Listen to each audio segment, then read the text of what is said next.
नमस्कार, आप देख रहे हैं देश का number 1 news channel Republic Bharat और मैं हूं आपके साथ गायत्री शर्मा। इस बुलेटिन में हम आपको दिखाएंगे 30 सेकंड में 30 खबरें। और पहली खबर क्या है उसके लिए चलते हैं मेरी सहयोगी सुजाता के पास। शुक्रिया गायत्री, बहुत बहुत स्वागत है आप सभी का रिपब्लिक भारत पर। और शुरुआत करते हैं खबरों की। सबसे पहले बात यूपी की, जहां पर अवैध यानी गैर मान्यता प्राप्त मदरसों के सर्वे का काम शुरू हो गया है। इसके लिए बाकायदा एक 3 सदस्यीय कमेटी का गठन कर दिया गया है जो अलग अलग जिलों में जाकर सर्वे करेगी। पूरी खबर आपको इस रिपोर्ट में दिखाते हैं। यूपी में मदरसों के सर्वे के लिए टीम का गठन हो गया है। तहसील के एसडीएम, जिला बेसिक शिक्षा अधिकारी और जिला अल्पसंख्यक कल्याण अधिकारी की 3 सदस्यीय टीम गैर मान्यता प्राप्त मदरसों का सर्वे करेगी। आज ये टीम बुलंदशहर, मुरादाबाद, कानपुर, सहारनपुर और वाराणसी में सर्वे करेगी। बुलंदशहर में आज सर्वे के लिए 7 टीमों का गठन किया गया है। गठित टीम सर्वे में ये भी पता लगाएगी कि मदरसों का वित्त पोषण कहां से हो रहा है, किस किस जिले में कितने गैर मान्यता प्राप्त मदरसे हैं।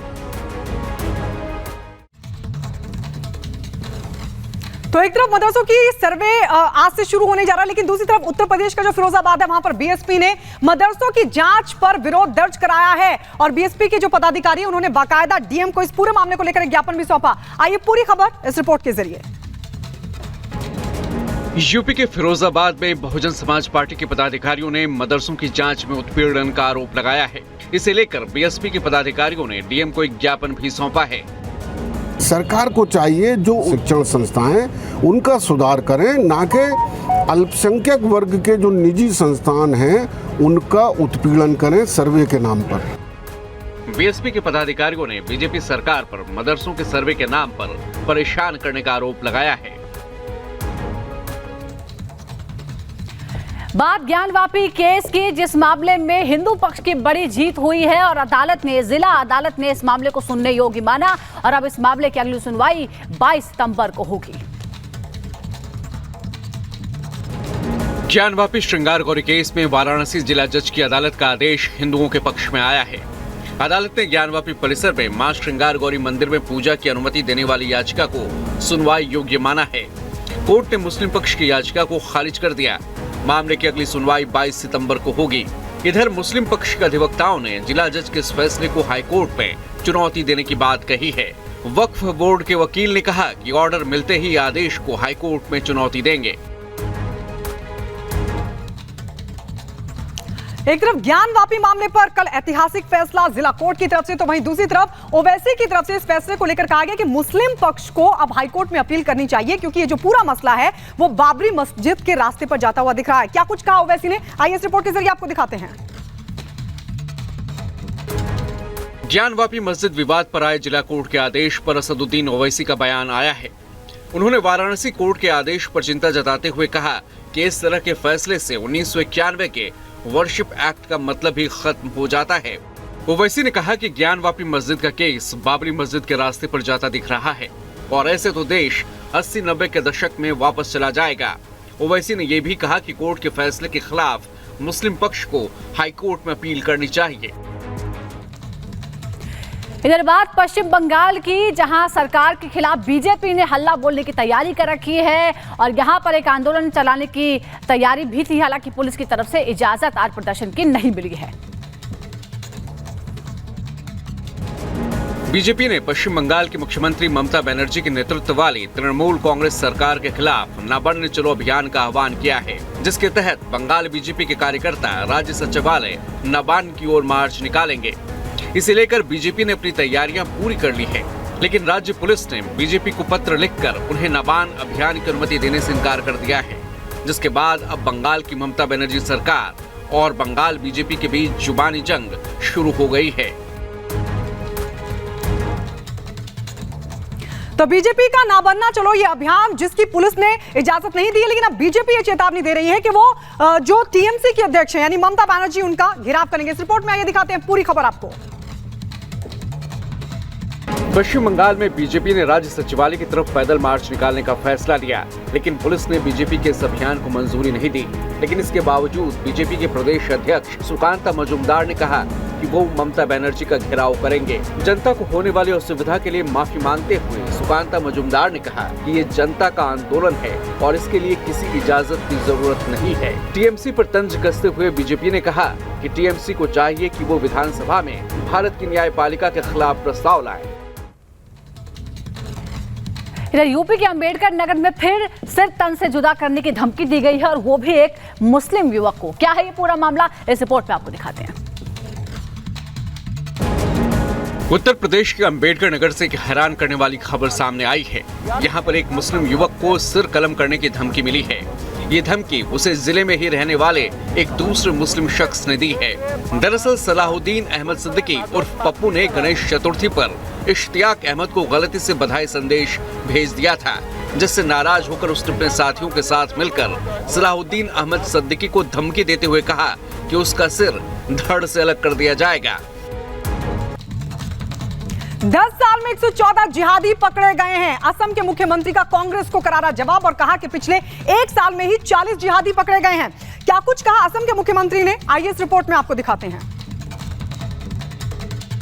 अपने हिंदुत्ववादी छवि के लिए लोकप्रिय असम के मुख्यमंत्री हिमंता बिस्वा शर्मा ने कांग्रेस के सवाल पर करारा जवाब दिया है। कांग्रेस विधायक शर्मन अली अहमद के विधानसभा में पूछे गए एक सवाल पर जवाब देते हुए हिमंत बिस्वा शर्मा ने कहा कि पिछले 10 सालों में राज्य के अलग अलग हिस्सों से कुल 114 जिहादियों को गिरफ्तार किया गया है। इनमें से 40 जिहादियों को बीते 1 साल में गिरफ्तार किया गया है। मुख्यमंत्री ने बताया इनमें से 65 जिहादी प्रतिबंधित संगठन जमातुल मुजाहिदीन बांग्लादेश के सदस्य थे और 9 हिजबुल मुजाहिदीन से थे।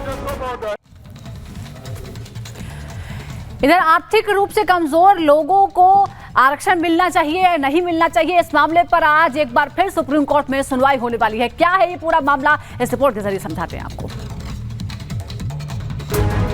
सरकारी नौकरियों और शैक्षणिक संस्थाओं में आर्थिक रूप से कमजोर वर्ग यानी ईडब्ल्यूएस के लिए 10% आरक्षण के मामले में सुप्रीम कोर्ट की संविधान पीठ आज सुनवाई करेगी।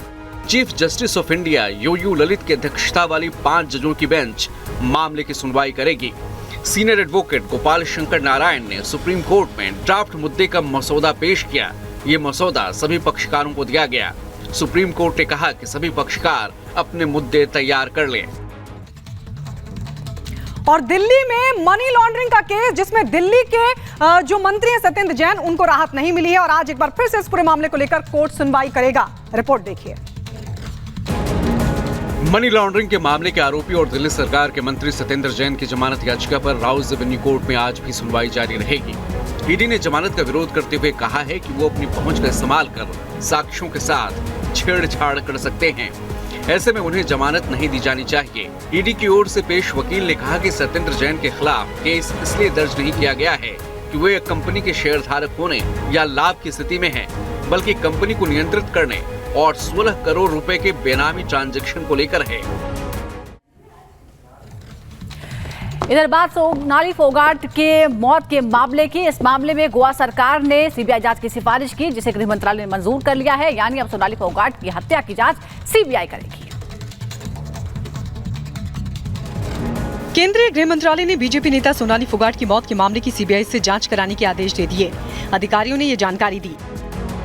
सोनाली फोगाट की 22-23 अगस्त की रात को गोवा में मौत हो गई थी। गोवा के मुख्यमंत्री प्रमोद सावंत द्वारा केंद्रीय गृह मंत्री अमित शाह को पत्र लिखकर सीबीआई से जांच कराने का अनुरोध किए जाने के बाद गृह मंत्रालय ने सीबीआई जांच की मंजूरी दे दी है। गृह मंत्रालय ने कार्मिक एवं प्रशिक्षण विभाग से मामले की जांच सीबीआई से कराने को कहा है।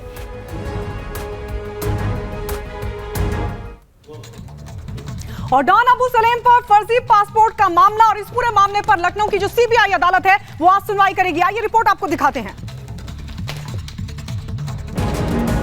फर्जी पासपोर्ट मामले में डॉन अबू सलेम की आज लखनऊ में सीबीआई की स्पेशल कोर्ट में सुनवाई होगी। अबू सलेम पर फर्जी पासपोर्ट बनवाने का मामला चल रहा है, जिसको लेकर वो विशेष न्यायिक मजिस्ट्रेट की अदालत में पेश हुआ। सीबीआई की तरफ से अंतिम बहस पूरी हो चुकी है। अब आरोपी पक्ष को कोर्ट में बहस करनी है, जिसके लिए स्पेशल सीबीआई कोर्ट में आज सुनवाई होगी। अबू सलेम को नवी मुंबई की तलोजा जेल से लाकर पेश किया गया था। अबू सलेम 1993 में मुंबई में हुए सिलसिलेवार विस्फोट मामले में उम्र कैद की सजा काट रहा है। बात यूपी के सीएम योगी आदित्यनाथ की, जो आज अपने गृहनगर गोरखपुर का दौरा करेंगे। 2 दिनों तक गोरखपुर में कई कार्यक्रमों में हिस्सा लेने वाले। क्या है उनके कार्यक्रम, इस रिपोर्ट के जरिए आपको दिखाते हैं। गोरखनाथ मंदिर में ब्रह्मलीन महंत दिग्विजयनाथ महाराज एवं राष्ट्र संत ब्रह्मलीन अवैधनाथ जी महाराज की पावन स्मृति में चल रहे साप्ताहिक पुण्यतिथि समारोह के समापन के मौके पर सम्मिलित होने के लिए मुख्यमंत्री और गोरक्ष पीठाधीश्वर योगी आदित्यनाथ गोरखपुर पहुंच रहे हैं।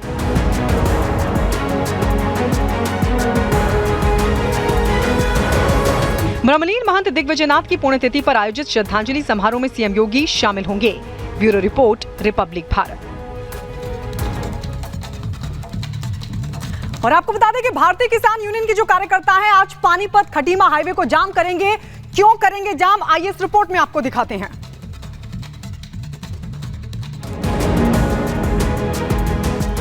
भारतीय किसान यूनियन के कार्यकर्ता बकाया गन्ना भुगतान की मांग को लेकर आज पानीपत खटीमा हाईवे पर जाम करेंगे। बकाया गन्ना मूल्य भुगतान की मांग को लेकर पिछले 8 दिनों से भारतीय किसान यूनियन के कार्यकर्ता शामली में कलेक्ट्रेट में धरने पर बैठे हैं।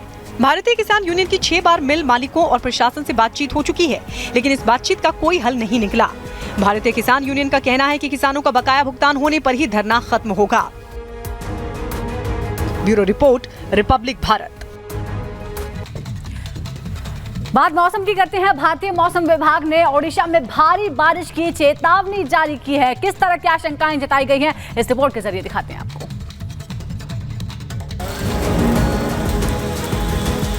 बंगाल की खाड़ी के ऊपर बने कम दबाव वाले क्षेत्र के कारण ओडिशा में आज भारी बारिश होने के आसार है।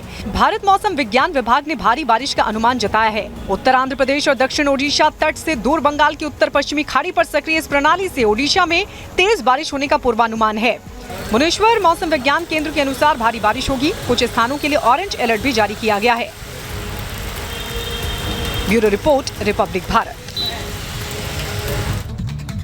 अब्दुल्ला आजम खान की विधायकी रद्द करने का फैसला हाईकोर्ट की तरफ से दिया गया था। इस फैसले को चुनौती दी गई सुप्रीम कोर्ट में। सुप्रीम कोर्ट आज इस पूरे मामले की सुनवाई करेगा। समाजवादी पार्टी के विधायक आजम खान के बेटे मोहम्मद अब्दुल्ला आजम खान की याचिका पर आज सुप्रीम कोर्ट में सुनवाई होगी। विधानसभा सदस्यता रद्द करने के इलाहाबाद हाईकोर्ट के फैसले के खिलाफ अब्दुल्ला आजम ने सुप्रीम कोर्ट में याचिका दाखिल की है। इलाहाबाद हाईकोर्ट ने उत्तर प्रदेश के विधायक के रूप में अब्दुल्ला आजम खान की सदस्यता इस आधार पर रद्द कर दी थी कि वो साल 2017 में चुनाव लड़ने की निर्धारित आयु से कम उम्र के थे और चुनाव लड़ने के योग्य नहीं थे।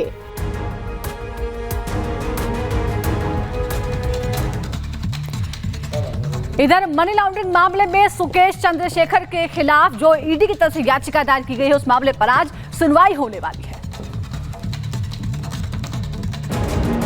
मनी लॉन्ड्रिंग मामला और करोड़ों की ठगी के आरोपी सुकेश चंद्रशेखर के खिलाफ दाखिल ईडी की याचिका पर राउज एवेन्यू कोर्ट आज सुनवाई करेगा। 2017 में चुनाव आयोग रिश्वत मामले में चंद्रशेखर को एक होटल से गिरफ्तार कर तिहाड़ जेल ले जाया गया था। आरोप था कि उसने 2 पत्तियों वाले चुनाव चिन्ह के मामले में आयोग के अधिकारियों को रिश्वत देने के लिए AIA-DM के नेता TTV दिनाकरण से रुपए लिए थे।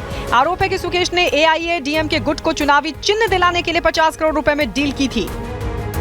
Bureau report, Republic Bharat. और SCO सम्मेलन जिसमें संभावना ये कि शी जिनपिंग और साथ ही शहबाज शरीफ जो कि पाकिस्तान के प्रधानमंत्री हैं, इसके अलावा पुतिन के साथ भी मुलाकात संभव है प्रधानमंत्री मोदी की। आइए पूरी खबर आपको इस रिपोर्ट के जरिए दिखाते हैं। प्रधानमंत्री नरेंद्र मोदी के उज्बेकिस्तान के समरकंद में 15 और 16 सितंबर को होने वाले शंघाई सहयोग संगठन शिखर सम्मेलन में अपने समकक्ष पाकिस्तानी PM शहबाज शरीफ, चीनी राष्ट्रपति शी जिनपिंग और रूसी राष्ट्रपति व्लादिमीर पुतिन से मिलने की उम्मीद है। PM Modi SCO council of states की 22वीं बैठक में भाग लेने के लिए समरकंद का दौरा करेंगे। उज्बेकिस्तान के राष्ट्रपति शवकत मिर्जियोयेव के निमंत्रण पर प्रधानमंत्री श्री नरेंद्र मोदी 15-16 सितंबर को समरकंद का दौरा करेंगे। बात नेपाल की, जहां अमेरिका और भारत के बढ़ते प्रभाव की वजह से चीन टेंशन में आ गया और यही वजह है कि चीन के तीसरे सबसे बड़े नेता ली शानशू अब नेपाल की यात्रा कर रहे हैं। ये रिपोर्ट आपको दिखाते हैं। नेपाल में आम चुनाव से ठीक पहले चीन के तीसरे सबसे बड़े नेता ली झानशू काठमांडू पहुंच चुके हैं। नेपाल के अधिकारियों ने चीनी नेता की यात्रा को लेकर चुप्पी साध रखी है।